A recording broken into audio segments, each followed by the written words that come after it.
वर्षभराचं नियोजन कसं करताय मुरघासाचं? नाही साधारण आहे ना, एका गाईला महिन्याला 1 टन अशा हिशोबाने गणित लावतो नाही का. हम्म. म्हणजे लहानला एवढं लागत नाही, पण एक बाबा आता लहान लहान लहान लहान कालवडी असतील, समजा आता आपल्या 20 कालवडी आहेत ना, हम्म. तर 20 कालवडींमध्ये आता हे 7-8 लहान आहे ती समजा. हम्म. ते 7-8 लहानला काही एवढं लागत नाही, पण साधारण आहे ना महिन्याला ते किती पाट्या लागतात ह्याचं गणितच काढलेलं असतं. आता समजा एवढे 40 जनावरात आहे ना, एक 720 किलो पर डे मुरघास आणि एक 40 किलो सुका चारा जातोय.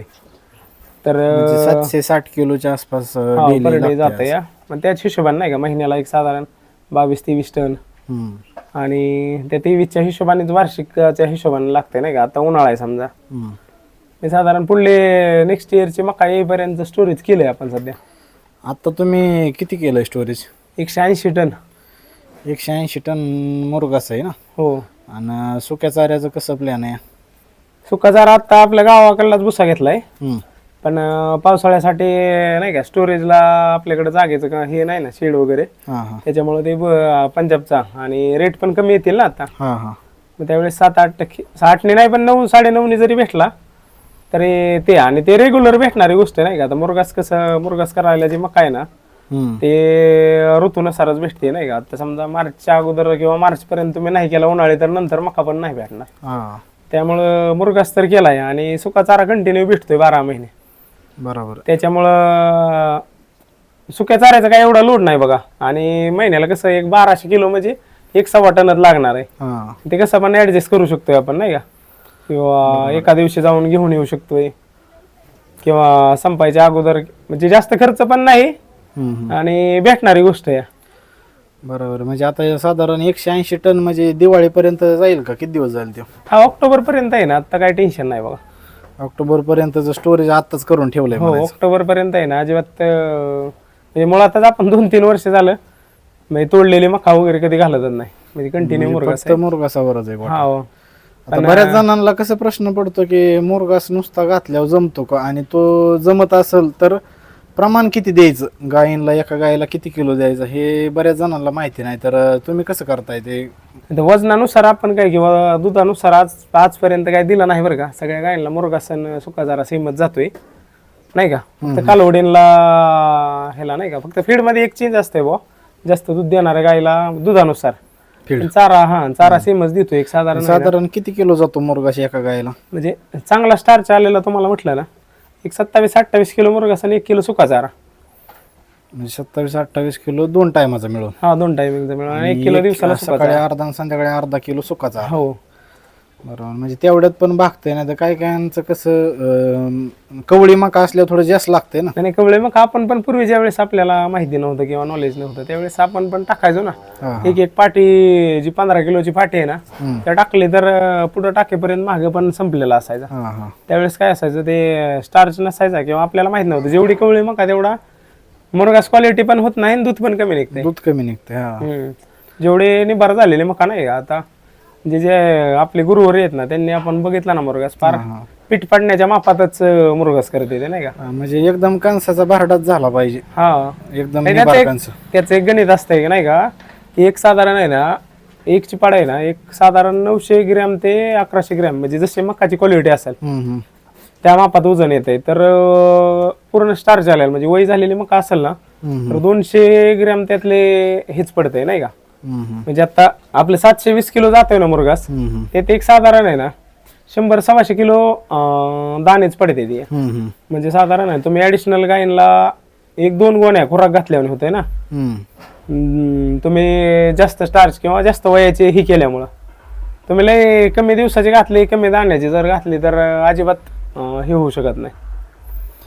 बरोबर आहे. म्हणजे मुरघासाची स्टेज एकदम प्रॉपर पाहिजे तरच रिझल्ट. हा, मग तेच ना, प्रॉपर असेल तर दाणे निघतील. दाणे निघले की दुधाचा एव्हरेज वाढून निघाला, आणि ते फीड दिल्यावानीच आहे ना. हा, आणि बऱ्याच जणांचं कसं आहे, दाणे सुटले नाहीत पाहिजे, कणसाला राहिले पाहिजे, तर कुटी कशी झाली पाहिजे. आपण मागल्या व्हिडिओ मध्ये पण टाकलं होतं ना, किंवा स्टेज सांगितले होते, आणि पूर्ण कणीस क्रश होऊन गेलं पाहिजे. हा, आपल्याकडे आता त्या पंजाब सारखे कटर वगैरे आलेले नाहीत नाही का. म्हणजे आपण बघतो ते बाबा पूर्ण बुकटीच पाडते ते, असे आपल्या भागात तर नाही ते बारामती भागात ह्याच्यात आहे ती समजा. पण कमीत कमी आहे ना, पूर्ण दाणे सुटल्यानंतर मकात मिक्स झाल्यानंतर आहे ना जसे जसे दिवस जातील ते पूर्ण नॉर्मली होतंय. जरी वय जास्त असेल ना लोक काय करत ते पुढे गेले म्हणून पण काय करत नाही, पण जेवढी पुढे गेलेली असेल तेवढं बेस्ट आहे. बरोबर आहे. आता हे झालं मुरगाचं. आता खुराकाचं कसं मॅनेजमेंट करताय गायींला कालवडींला? नाही तर गाई कालवडी ह्या वेगवेगळ्याच आहेत आपल्या, म्हणजे खायच्या टायमिंगला. दुधावल्या गायला समजा एक साधारण 12 लिटर गाय दूध एका टायमिंगला देणार असेल ना, तर त्याला 300 ग्रॅम प्रति लिटर नाही का, त्या हिशोबाने.